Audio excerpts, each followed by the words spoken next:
Hi, my name is Natasha Tracy, and this is Breaking Bipolar at HealthyPlace.com. Today I want to talk about a concept called bipolar lockdown. Now, this is not the kind of lockdown that you experience in a psychiatric facility. That's a whole other thing. I'm talking about a lockdown that we put ourselves under because the bipolar has become dangerous to ourselves, our well-being, or our lifestyles. So, for example, you might be on bipolar lockdown because of a severe depression, because of a severe mania, or even a hypomania.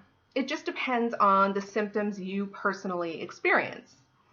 So, for example, when I'm really depressed, I have very little regard for my own safety and well-being. And so, even if I don't plan on hurting myself, there's a chance that I will anyway, simply due to lack of regard, lack of care. So one day, for example, I went into the kitchen to cut myself an apple to eat. And while I was cutting the apple, without thinking about it, without planning it, I just took the knife and stabbed my forearm.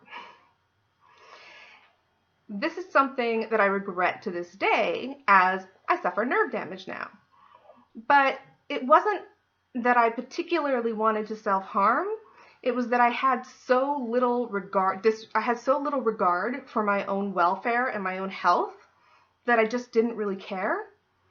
And that tends to produce that type of behavior, or the kind of behavior where I'm just not careful. I'm not careful around hot things like ovens and stoves. So I don't necessarily do the things you need to do in order to protect yourself in that environment. So for me, when I'm on bipolar lockdown, it means don't go into the kitchen. Of course, I may have to go into the kitchen, but within the kitchen, there are safe zones, like the fridge, and there are unsafe zones, like where the knives are and where the stove is.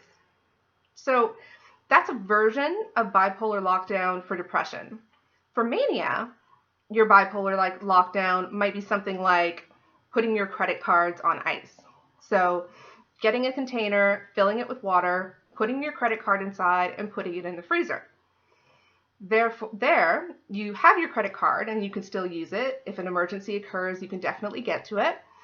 But you can't just take it and run off to the store and get 10 designer handbags, which some people like to do when they're manic. So what it is essentially removing danger and temptation from yourself when you know that your bipolar symptoms have gotten out of control. For more information on what I call bipolar lockdown, please see the article linked below. This is Natasha Tracy, and I'm here for Breaking Bipolar.